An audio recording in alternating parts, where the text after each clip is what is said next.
The morning light filtered through the tall glass panels of Meridian Tower in a way that made everything inside look expensive. Polished marble floors, brass elevator doors, the faint scent of white tea diffused through a hidden ventilation system. It was the kind of building that had been designed to make certain people feel important and certain others feel small. And every morning, before the important people arrived, Angela Brooks was already there. She was 32 years old, with a quiet face that rarely gave away much of what she was thinking. Her hair was pulled back neatly beneath a dark cap. Her uniform, a steel gray polo shirt and matching trousers, was pressed without a single visible wrinkle. She moved through the lobby with the unhurried focus of someone who took her work seriously, guiding a wide mop in careful, overlapping arcs across the floor. She had been doing this for almost 2 years now, arriving before 6 in the morning, finishing her assigned floors before the first wave of corporate employees streamed through the revolving doors. The building's security guards knew her by name. The lobby concierge always nodded when she came in.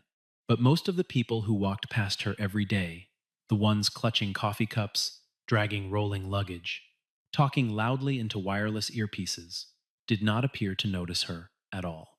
There were a few who went out of their way to be kind. A junior analyst from the fourth floor sometimes stopped to say good morning. One of the paralegals on the 11th floor had once brought her a cup of tea during a cold snap in January, pressing the paper cup into her hands with a gentle smile before disappearing into the elevator. Angela had remembered that for a long time. Small gestures had a way of staying with her. But those moments were the exception. The more common experience was invisibility walking through a crowd, as though she occupied a slightly different layer of reality, present but unacknowledged, doing work that everyone needed but few thought about. She did not dwell on it. She had learned long ago that silence could be a kind of armor, and patience could be a kind of power. She kept her head down, did her work, and watched. She had always been a careful observer of human behavior. It was something she had developed out of necessity, growing up in circumstances where reading a room correctly could make a real difference. And after all these years, she had become extraordinarily good at it. What the people of Meridian Tower did not know about Angela Brooks, what not a single employee, security guard, or building concierge had ever been told, was that she was not simply a member of the cleaning staff. She was not, in any conventional sense, an employee of the building at all. Her presence in the lobby each morning was entirely voluntary. She had chosen this. She had arranged it herself, quietly and without fanfare, because she believed that the surest way to understand how a place truly functioned was to occupy its most overlooked corner. And she had been watching for almost 2 years. The information she had gathered in that time was, to her mind, invaluable. Marcus Reed arrived at Meridian Tower every morning at exactly 8:45, never earlier and never later, always through the main entrance and never through the side door that most people used when they were running behind. Punctuality, in his view, was not merely a virtue, it was a performance. Arriving at the exact right moment, in the exact right way, was part of how he had built his reputation. He was 38 years old, with a kind of sharp, angular features that photographed well, and a posture that communicated authority without effort. He wore tailored suits in charcoal and navy, always with pocket squares that matched nothing and contrasted with everything, a deliberate choice that he had once explained to an interviewer as controlled asymmetry. He drove a matte black luxury sedan, hired a personal stylist every quarter, and had once fired a junior employee for showing up to a client meeting in shoes he described as the footwear of someone who has stopped trying. His company, Viridian Solutions, occupied 6 floors of Meridian Tower, the 14th through the 19th, and had grown in 4 years from a small software consulting firm into a mid-sized technology company with over 300 employees and contracts with several government agencies. Marcus had built it from almost nothing, and he wanted everyone to know it. He referenced his own origin story with great frequency, how he had started with limited resources, how he had outworked everyone around him, how he had refused to let circumstances define his ceiling. It was a compelling narrative, and he told it well. The problem was that somewhere along the way, the lessons he claimed to have learned from that story had inverted themselves. He had begun as someone who understood what it meant to struggle. He had ended up as someone who used other people's struggle as evidence of their inadequacy. He was charming when it served him and cutting when it did not. His employees feared him in the particular way that people fear unpredictability not because he was always cruel, but because they never knew when he would be. He had been known to praise someone effusively in a morning meeting and then publicly humiliate that same person by the afternoon for an unrelated misstep. He evaluated people with a speed and finality that left no room for nuance. He looked at a person's car and drew conclusions about their drive. He looked at a person's clothes and drew conclusions about their judgment. He believed, with the kind of conviction that never gets examined, that the world was a meritocracy and that success was always deserved and poverty was always a choice. This belief had become the lens through which he saw everything, and it had made him, in ways he was not yet aware of, profoundly blind. He had little patience for what he called unnecessary people, a category that, in practice, seemed to include anyone who was not immediately useful to him. Building maintenance staff, security guards, food delivery workers, the woman who watered the plants on his floor. These were people whose existence he registered only when something went wrong. He had, on more than one occasion, complained loudly about a slow elevator, a sticky door handle, or a coffee machine that was out of order, directing his frustration not at the machines themselves, but at the nearest human being, as though the inconvenience were a personal affront and the person closest to it were personally responsible. His direct reports had learned to absorb these moments without expression. The support staff had learned to make themselves even more invisible whenever he was nearby. And Angela, who had observed all of this from her quiet corner of the lobby, had catalogued every instance with careful attention. The morning everything changed began like most others. Angela had arrived at 5:58, signed in at the security desk, collected her cart from the supply closet, and begun her rounds on the ground floor. The lobby was quiet at that hour, just the soft hum of the ventilation system and the occasional squeak of her mop against the marble. She worked methodically, the way she always did, moving from the entrance toward the elevator bank and then back toward the reception desk.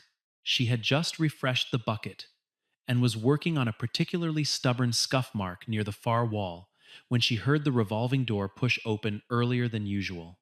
Marcus Reed walked in with two men she did not recognize, both in expensive suits, both carrying the particular stiffness of people trying to appear at ease. From the way Marcus was speaking expansive, slightly louder than necessary, gesturing with one hand, it was clear these were clients or investors he was trying to impress. He was mid-sentence when he passed within a few feet of Angela's cart. He stopped. His expression shifted. He turned toward her with the slow deliberateness of someone deciding to make a point. "Do you smell that?" he said, not to her, but to the two men beside him. He looked directly at her as he said it. "That's what poverty smells like. Some people just carry it with them wherever they go." The words landed in the lobby the way certain words do, not loudly, but with a precision that made them impossible to mishear. One of the two men gave a short, uncomfortable laugh, the kind that is less about finding something funny and more about not knowing what else to do. A nearby security guard stared at the floor. A young woman who had just come through the door pretended to look at her phone. Angela did not move. She did not look up immediately. She held the mop handle with both hands and let the silence stretch for exactly as long as it needed to, and then she looked at him, not with anger, not with hurt, but with a calm, clear, level gaze that lasted only a moment, before she turned back to her work. Marcus took this as confirmation. He had said something sharp and clever. The woman had had no response, and the matter was closed. He continued toward the elevator, resuming his sentence to the two men, as though the exchange had been a minor detour, a small demonstration of the kind of frank efficiency he brought to every environment he occupied. He did not think about it again for the rest of the morning. He had a full schedule, 2 internal reviews, a pitch call, a lunch reservation, and the woman with the mop was not part of any of it. Angela finished the scuff mark. She wrung out the mop, repositioned the wet floor sign, and moved to the next section of the lobby. Her face gave nothing away, but in her mind, she noted the date, the time, and the exact words that had been said. She had a habit of noting things. By midday, Marcus had worked himself into a particular mood, the kind that arrives when a morning goes slightly better than expected and produces not gratitude but an appetite for control. The pitch call had gone well. One of the investors had made a comment he was still replaying with satisfaction. And now, standing at the glass window of his 19th floor office, looking down at the street below, he found himself returning to the moment in the lobby with a renewed sense of irritation. Not because he felt bad about it, because he felt the situation was unresolved. A cleaning woman had been in his lobby, his building, as he thought of it, though he had no ownership stake in it, looking disheveled, smelling of chemicals, presenting exactly the wrong image for a company like Viridian Solutions, which prided itself on an environment of excellence. He picked up his phone and called Derek Hollis, the building's operations manager, a mild mannered man of 50 who had worked in building management for over 2 decades and whose primary professional skill was the careful navigation of unreasonable requests from tenants. Derek, Marcus said, without preamble, the cleaning crew in the lobby this morning. There was a woman there during peak arrival hours. That's not acceptable. I had clients walking in. Derek, who had dealt with Marcus before, chose his words with the precision of someone diffusing something. He explained that early morning cleaning was scheduled to minimize disruption to normal business hours, that the woman in question was one of their most dependable staff members, that the schedule had been approved by, I want her removed, Marcus said, not reassigned, removed. If she's still in this building tomorrow morning, I'll be having a very different kind of conversation with your management team about whether this is still the right location for Viridian Solutions. There was a long pause on the other end. I'll need to escalate this, Derek said carefully. Escalate it then, Marcus said. But I want a resolution today. He ended the call and returned to his window. Below, on the street, a food delivery cyclist was waiting at a red light. Marcus watched him for a moment, with the vague contempt of someone who has decided that the gap between himself and everyone else is a measure of his worth. Angela received the formal notice at 2:37 in the afternoon, delivered in person by Derek, who came to find her in the supply closet on the second floor, where she was restocking her cart. He looked deeply uncomfortable. He held the paper in both hands, as though it weighed more than it should. He apologized 3 times before he finished explaining. He told her it was not his decision. He told her he thought it was wrong. He told her he was sorry. Angela took the paper, read it, folded it once along its crease, and tucked it into the front pocket of her uniform. She looked at Derek with an expression that was difficult to read. Not distress, not anger, something quieter and more considered than either. Thank you for telling me yourself, she said. I appreciate that. Derek blinked. He had expected tears, or an argument, or, at minimum, some visible sign of distress. He had not expected to be thanked. He walked back to his office feeling, obscurely, as though he was the one who had been dismissed. Angela took off her cap, smoothed her hair, and reached for her personal phone. She made 2 calls. The first lasted 40 seconds. The second lasted less than a minute. After the second call, she gathered her personal items from the supply closet: a small tote bag, a thermos, a spare pair of gloves, placed them in her cart, and wheeled the cart back to its designated storage area. She checked that everything was in order, that the supplies were organized and the cart was clean, and then she left the building through the main entrance, walking through the lobby with her usual measured pace. She did not rush. She did not look back. What Derek Hollis did not know, what Marcus Reed did not know, what virtually no one in the building knew was that within 40 minutes of Angela's departure, the building's senior management had received an urgent notification. Within the hour, 3 members of the ownership board had been contacted directly, and by 5 o'clock that afternoon, a meeting had been scheduled for the following morning. Not an ordinary meeting. An emergency convening of the property's ownership committee, called by its majority stakeholder. Marcus arrived at Meridian Tower the next morning, at exactly 8:45, as always. He was in a reasonable mood. The situation had been handled. The building had been reminded of its obligations to its tenants. These were the kinds of small enforcements that kept environments running properly, and he felt the quiet satisfaction of someone who believed he had simply maintained standards. He crossed the lobby without looking at the area near the far wall where the scuff mark had been, He rode the elevator to 19, exchanged brief words with his assistant about the day's schedule, and was informed, somewhere around 9:15, that there was a meeting at 10 o'clock in the building's boardroom. On the 22nd floor, a routine lease discussion, his assistant said. The kind of thing that came up quarterly and required his signature and about 45 minutes of his time. He was slightly annoyed by the short notice, but not particularly concerned.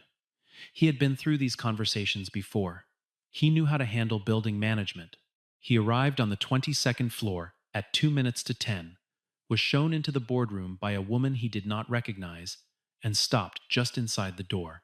The room was configured around a long oval table. 5 people were already seated, 3 of them members of the building's management and ownership board. One of them, a legal counsel he recognized from previous lease negotiations, and one of them, at the head of the table, in the chair that was positioned with its back to the window and its face to the door, was Angela Brooks. She was not in her gray uniform. She wore a dark blazer over a white shirt, with small pearl earrings and reading glasses pushed up above her forehead. Her hands were folded on the table in front of her, beside a legal pad and a thin leather portfolio. She looked, in every possible way, exactly like someone who belonged at the head of that table. Marcus stood in the doorway for a moment that felt, to everyone in the room, considerably longer than it actually was. He looked at Angela. He looked at the people around the table, several of whom had risen slightly from their seats in the formal acknowledgement of someone they respected. He looked back at Angela. His face went through several changes, none of them smooth. "Please sit down, Mr. Reed," Angela said. Her voice was the same voice she had always had, unhurried, even, carrying no special weight of triumph or anger. She gestured to the chair across from her. "We have a number of things to discuss." Marcus sat down. The building's legal counsel, a composed woman named Patricia Walsh, opened a folder and began to speak. She explained that the meeting had been called at the request of the building's majority stakeholder, who held a controlling interest in the ownership consortium that operated Meridian Tower. She noted that this stakeholder had recently been the subject of an incident involving a tenant, and that the stakeholder had requested this meeting to address several matters related to the existing and upcoming lease agreements involving Viridian Solutions. Then Patricia turned slightly toward the head of the table and said, "I'll let Miss Brooks explain her position directly." Angela took off her reading glasses. She set them beside the legal pad. She looked at Marcus with the same clear, direct gaze she had directed at him the morning before, in the lobby, when he had said what he said with the full expectation of consequence for no one but her. "I own a majority stake in this building," she said. "I have for the past 6 years. I don't publicize it, and I don't use it as an introduction, which is why you didn't know, but I think it's relevant now." She paused. "I also think you remember what you said to me yesterday morning." Marcus said nothing. The silence in the room was of a specific and uncomfortable quality, the silence of people who are waiting to see what a man does when the architecture of his certainties collapses without warning. Angela spoke for the next 20 minutes. She spoke about the building, about the terms of the upcoming lease renewal, about several clauses that had been flagged for renegotiation. She spoke about the building's standards of conduct for tenants, about the formal complaint that had been filed following the events of the previous morning, about the documentation that had been collected. She spoke about all of it with the same measured composure she brought to every conversation, and she did not once raise her voice, and she did not once look away from Marcus with anything other than the steady attention of someone conducting business. At one point, near the end of her remarks, she set down her pen. She looked at him directly and said, "You evaluated me by a smell and decided it told you something true about a person's worth. I'm curious whether you apply that same standard to yourself. Whether you've ever looked at the way you treat people and let that tell you something true about who you are." The room remained very quiet. Marcus opened his mouth. He closed it. He looked at the table. He looked at Patricia Walsh, who was making a small, careful note on her legal pad and offering him nothing. He looked at the 2 board members, who had the expressions of people who had expected this and were now simply watching it proceed. He was not a man who apologized easily. He had spent years building an identity around the idea that strength and directness were synonymous, that softening your words was the same as weakening your position. But sitting in that room, across from a woman whose quiet authority was more total than anything he had ever manufactured with a tailored suit and a sharp remark, he felt something he had not felt in a very long time. He felt small, not in the way he made others feel small as a deliberate diminishment, a reminder of hierarchy, but small in the way that the truth makes you feel small when it arrives without any room to maneuver around it. I was wrong, he said finally. The words came out stiffly, like something that had been stored in an unfamiliar part of himself. What I said was wrong. Angela looked at him for a moment. She nodded once, not with forgiveness, not with satisfaction, but with the acknowledgement of someone who has heard what she needed to hear and is ready to move forward. Thank you, she said. Now let's talk about the lease. The meeting lasted another 40 minutes. By the end of it, the terms had been laid out clearly. The preferential rate that Viridian Solutions had enjoyed for the past 3 years would not be renewed on the same terms. The new agreement would include a conduct clause, a formal document, reviewed by both parties' legal teams, that outlined behavioral standards expected of all tenant representatives, including executives. The existing contract would be honored to its end date, but going forward, the relationship would operate on different terms. Angela had not evicted them. She had not issued threats or ultimatums. She had simply, with great precision, adjusted the conditions under which they were welcome to remain. Word travels in buildings the way water travels through old pipes quietly, and through paths that are not immediately obvious, but with a thoroughness that eventually reaches everywhere. By the end of that day, the story had moved through Meridian Tower in the way stories do when they are too extraordinary to stay contained. Not in its full detail, Angela was careful about what she shared and with whom, but in its broad shape. The woman in the lobby had turned out to be not what she appeared. The CEO had made a serious miscalculation.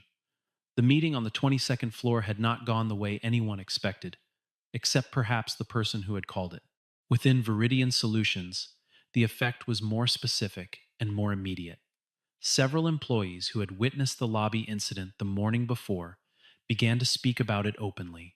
A senior developer named James, who had been at the elevator bank when Marcus made his remark, sent a message to two colleagues saying simply that he had seen what had happened and that he thought it was wrong and that he had said nothing at the time, and he regretted that. One of those colleagues forwarded it to someone on the leadership team.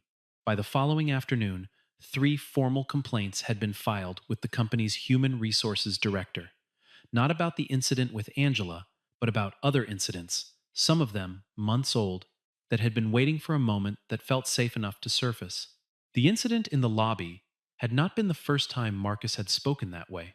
It had simply been the first time it had happened in a context where the ground beneath him was less stable than he had assumed.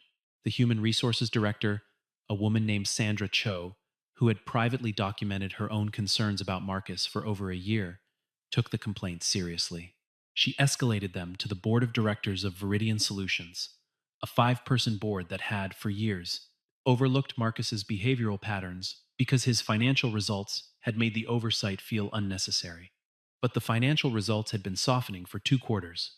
The new lease terms had added meaningful cost to the operating budget, and the complaints, arriving in a cluster, carried a weight they might not have carried individually. The board convened a special session. The session lasted 4 hours. Marcus was not invited to attend. The formal announcement came 11 days later.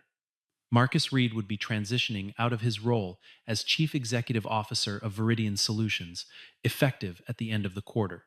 The language of the announcement was careful and corporate, pursuing new opportunities, mutual decision, grateful for his contributions. But the people inside the company who had lived through the past several years read it with a clarity that the official language did not intend to provide. The contributions were not in dispute. The problem had never been the results. The problem had been the cost at which those results were obtained, and the culture that had taken root in the obtaining of them. Marcus sat in his office on the evening after the announcement, after most of his employees had gone home, after his assistant had quietly packed her bag and said goodnight, with an expression that was carefully neutral. He sat at his desk and looked at the city through the floor-to-ceiling glass. at the lights coming on in buildings across the skyline, and he thought about the story he had been telling himself for the past several years, the story in which his success was entirely the product of his own exceptional qualities, in which the people who had not succeeded as he had were responsible for their own condition, in which the world was organized around a logic of deserving that placed him, reliably, in the place that deserved the most. He thought about Angela Brooks, sitting at the head of that table with her reading glasses and her folded hands, looking at him with an expression that contained no malice, no revenge, no gloating, just clarity. The clarity of someone who had never needed his approval, had never needed anyone to believe in her potential, had simply built the thing she had set out to build and waited to see what the world would reveal about itself in the meantime. And the world had revealed Marcus Reed. Angela Brooks had grown up in a small house in a neighborhood that people described, when they described it at all, with the careful neutrality of people trying not to say something unkind. Her father had worked at a distribution center. Her mother had cleaned offices. They had not had very much, but they had been deliberate with what they had, careful about money, careful about time, careful about the lessons they passed on to their daughter. Her mother, in particular, had a philosophy that she stated plainly and often, that a person's character was not determined by what they had, but by what they did with what they had, and by how they treated the people around them, regardless of what those people could offer in return. Angela had grown up watching her mother clean other people's buildings, with a care and thoroughness that made no distinction between the rooms that were noticed and the rooms that were not. She had worked through high school and through college, managing a coursework schedule and a part-time job with the efficiency of someone who understood that neither could be sacrificed. She had graduated with a degree in business administration and a specific interest in real estate finance, having identified early that property ownership was a reliable path to accumulated wealth in a way that salary income alone rarely was. She had worked for a commercial real estate firm for 4 years, learning the industry from the inside, understanding how buildings were valued and how leases were structured and where the leverage actually lived in a property negotiation. And then, with the savings she had accumulated and the knowledge she had built, she had begun to buy. Not aggressively, not all at once carefully, the way her parents had taught her to do things, with attention to the details that others skimmed over. Her first acquisition had been a modest commercial property in a neighborhood that more established investors had written off as past its prime. She had seen something different in the numbers. She had been right. The second acquisition had come 2 years later, larger and more complex. By the time she purchased her stake in Meridian Tower, she was 30 years old, and she had been doing this long enough to know that the real work of ownership was not the signing of documents or the negotiation of prices, but the ongoing, day to day understanding of what a property actually was, how it functioned, what it needed, who it served, and how the people inside it related to each other. That understanding was not something that could be obtained from a management report or a quarterly financial summary. It required presence, it required observation, and it required, she had decided, the particular kind of invisibility that came with being the person no one thought to look at twice. She had cleared the arrangement with the building's existing operations team, sworn them to confidentiality, and spent roughly 15 hours a week in the building for the past 20 months. She had learned a great deal. She had seen the building's culture in the unguarded moments that a property owner visiting in an official capacity never gets to see. She had watched how people treated the support staff, which was one of the truest measures she knew of institutional character. She had watched how the different tenant companies conducted themselves in shared spaces. She had made notes. She had been patient. She had been waiting to see what the picture would look like when it was complete. And then one morning, Marcus Reed had walked through the lobby with two clients, paused near her cart, and said what he said. He had not known he was speaking to the person who held the power to reshape his entire professional situation. But Angela had not needed that knowledge to inform how she felt about what he said. The words had been wrong before she knew who Marcus Reed was. They had been wrong when her mother had heard similar words while cleaning similar lobbies. They had been wrong every time they had been said to every person who had stood in that position, holding that equipment, and been told by someone passing through that they smelled like something shameful. She had not filed the complaint and called the emergency meeting because he had said it to her specifically. She had done it because it needed to be said to someone that it was not acceptable, and she happened to be in the position to say it in a way that would be heard. She had no interest in destroying Marcus Reed. That had never been the point. The point was accountability. The simple and often radical proposition that the consequences for one's behavior should not depend entirely on one's position in a perceived hierarchy. That what you say to the person cleaning the floor should carry the same weight as what you say in the boardroom because the character demonstrated in both rooms is the same character. She had made her position clear. She had adjusted the terms. She had allowed the natural weight of the situation to do what it would do. And then she had returned to her work. Several weeks after the announcement of Marcus's departure, on a Tuesday morning in early autumn, Angela arrived at Meridian Tower at her customary time. She had decided to continue her arrangement with the building, not as frequently, perhaps, but still occasionally, still in the same capacity.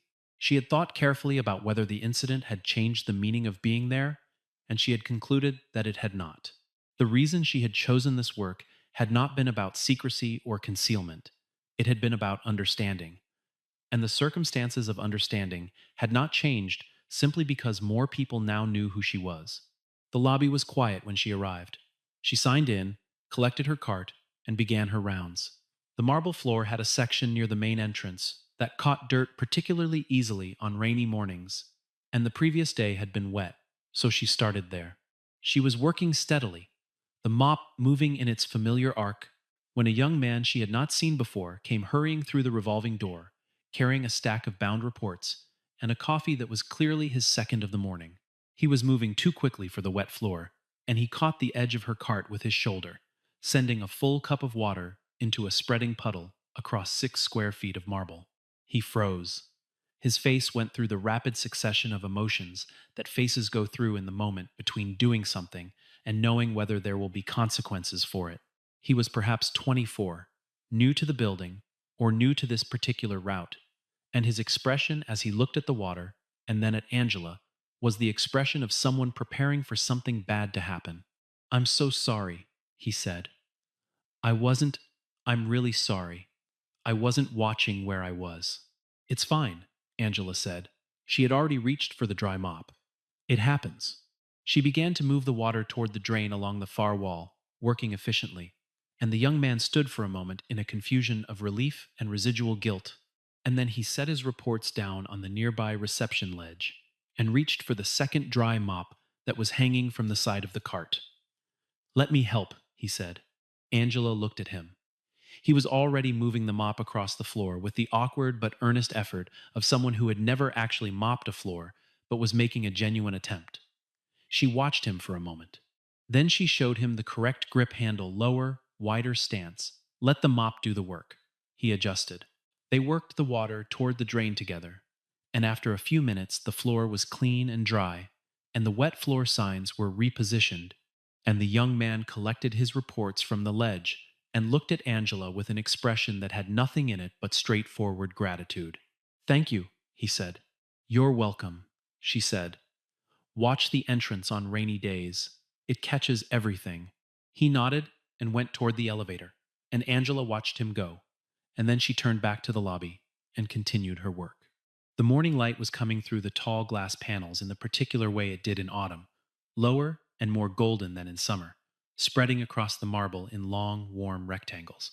The building was beginning to fill with the first arrivals of the day, the early ones, the earnest ones, the people who came before they had to, because they wanted to start ahead of the noise. She recognized several of them.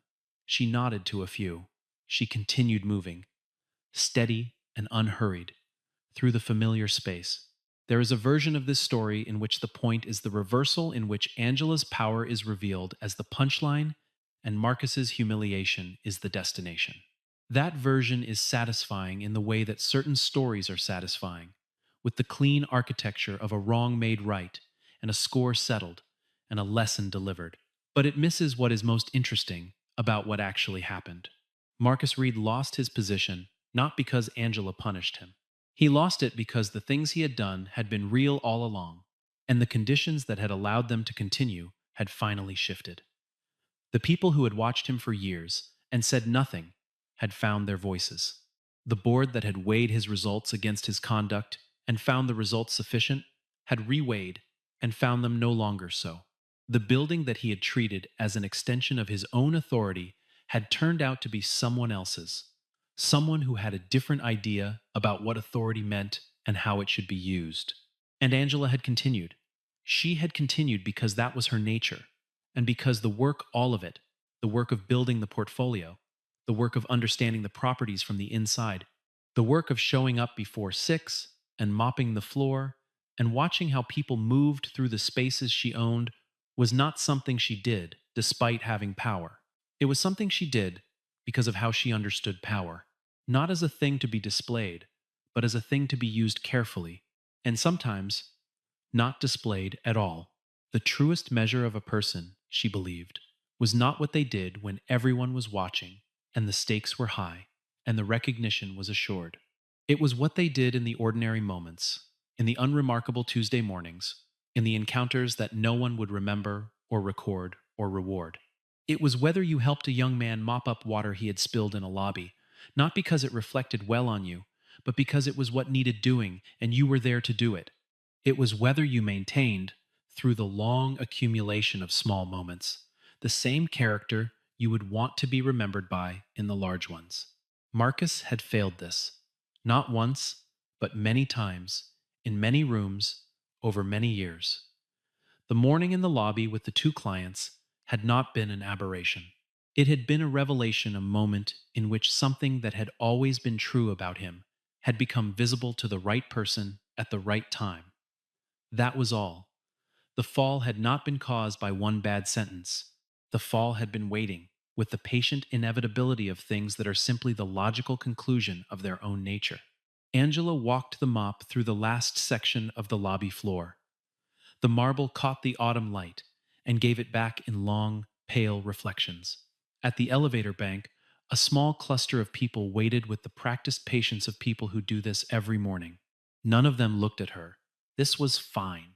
She was not there to be looked at. She was there because she had chosen to be, and because the work mattered, and because she had never once confused being overlooked with being without value. She had learned that a long time ago, in a house that did not have very much, and understood perfectly well what it had.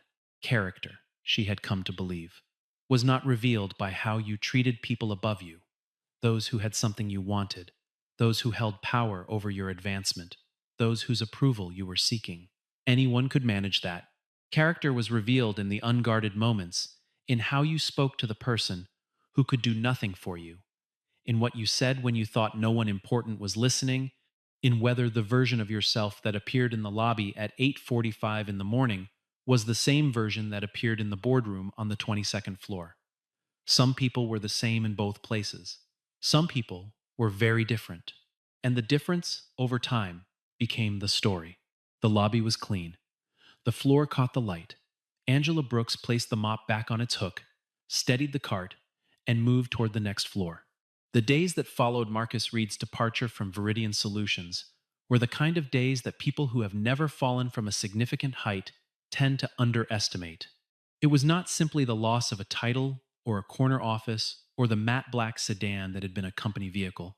It was the loss of the architecture of the self, the entire scaffolding of identity that had been built around a position, a reputation, a particular way of moving through rooms and being regarded by the people in them.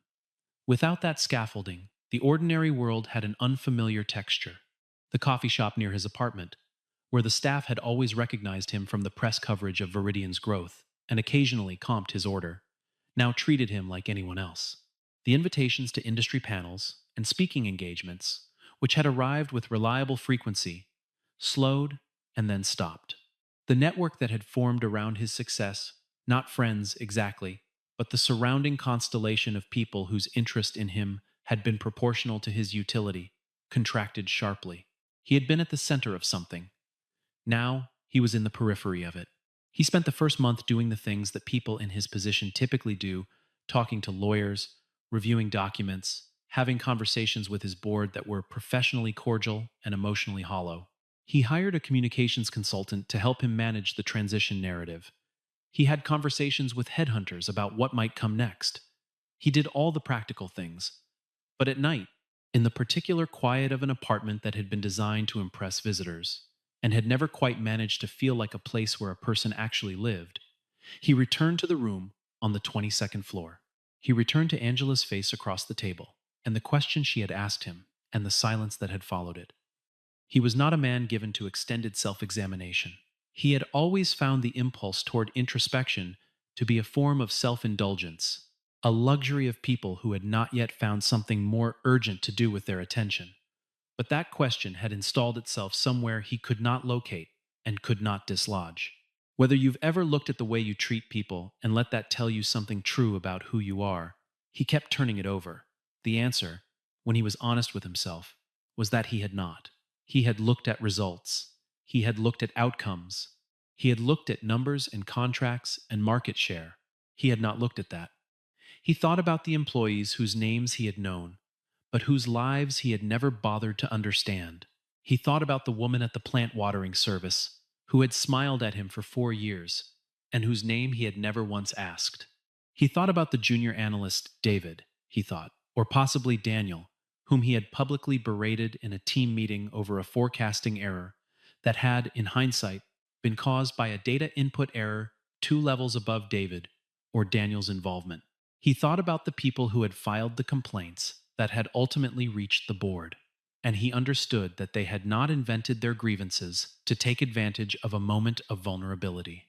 They had been waiting for the moment to feel safe enough, and the moment had finally arrived. That recognition carried its own particular weight, not quite guilt, but something in the same family, the awareness of a gap between who he had believed himself to be and who the evidence suggested he actually was. He did not transform. That would be the wrong word and the wrong expectation. People do not transform in months, and the kind of change that is real and durable does not announce itself. But something shifted. Some of the certainty that had made him so clean and so quick in his judgments began to develop a hesitation at its edges, a small but genuine pause before the reflex fired, a moment of reconsideration that had not existed before. Whether that pause would grow, whether it would eventually reshape something fundamental in how he moved through the world, was not a question anyone could yet answer. That story was still being written, and it would be written in the accumulation of small decisions that no one would notice and that he would have to make for his own reasons, with no audience and no applause. Angela knew none of this because it was not information that reached her. She had not asked to be informed of Marcus Reed's internal life, and she would not have considered it her concern if she had been. She had said what she needed to say. She had done what needed to be done. The rest was not hers to carry. What she did know, and what mattered more to her practical situation, was that Meridian Tower was entering a period of renewal. Several of the lease agreements that had existed in various states of inertia for years were now being renegotiated on clearer terms.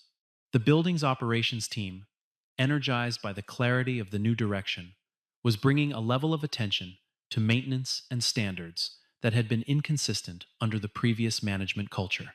There was something Angela had observed over the years that she found consistently true.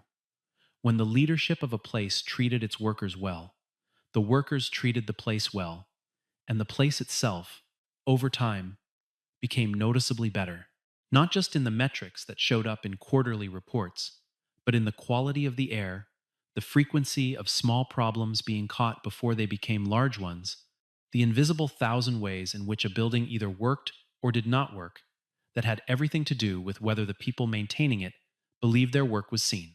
The new cleaning supervisor, a man named George Tillman, who had been with the building for 11 years and had waited a long time for the authority that had now been extended to him, ran his department with the quiet pride of someone who had been entrusted with something real. He knew Angela's arrangement. He was one of the few people in the building who had known from the beginning. He had never said a word about it, not out of fear, but out of genuine respect for what she was trying to understand. He thought it was a remarkable thing, what she had done. He had told her so once, early on, and she had said that her mother had done the same work for 30 years and deserved the same respect as anyone, and that she intended to make sure that the buildings she owned were places where that was true. George Tillman had gone back to his office and thought about that for a long time. There is a particular kind of authority that does not require display, that exists independently of the rooms it enters, that is not diminished by silence, and not enlarged by volume. It is the authority of someone who knows, with absolute certainty, both what they have built and why they built it, and who does not need anyone else to confirm the value of either. Angela Brooks had this. She had built it over years, in the same way she had built everything else carefully, without shortcuts, with attention to the parts that no one was watching. It made her, in many of the rooms she entered, the most powerful person present, and in a significant number of those rooms, no one knew it until they needed to. She continued to serve on several boards, to review quarterly reports, to make decisions about acquisitions and developments that would play out over years. She continued to return to Meridian Tower on certain mornings, less frequently now, but with the same intention she had always brought. She continued to arrive before the city was fully awake, to sign in at the security desk, to work through the lobby, with a focus that had nothing performative in it, only the simple satisfaction of work done well. She continued to notice things, the way the entrance tracked weather on its floors, the way the afternoon light moved through the atrium, the way certain people softened when they thought no one of consequence was watching and others stiffened, the way a building could be read, over time, like a long and complicated face. On a morning in late October, Angela stood at the window of her own office, not in Meridian Tower, but in a smaller building she owned 2 miles north, where she kept a quiet workspace above a bakery that filled the stairwell with the smell of cardamom on weekday mornings. She was reviewing a proposal for a new acquisition, a warehouse property in a neighborhood that was changing in ways that interested her. The numbers were good. The location was better than the price reflected. She made a note in the margin and set the proposal aside for the afternoon. Outside the window, the city moved through its morning with the indifferent energy that cities always have: the buses running, the people walking, the light adjusting itself to the season. Down on the street below, a delivery truck was idling at the curb, and the driver had gotten out to make a delivery, and in doing so had blocked a narrow stretch of sidewalk, and a woman pushing a stroller was waiting patiently for the delivery to be completed, and then the driver saw her, and moved with obvious urgency to clear the path, and the woman smiled and thanked him, and he nodded and went back to his truck. It was a 10-second exchange.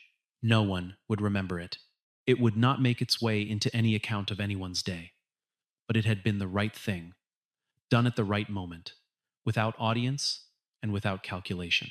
And Angela, who had always been a careful observer of human behavior, watched it and thought about her mother and about the long list of ordinary moments that added up, over a life, to the truest account of who a person was. She turned back to her desk. She had work to do,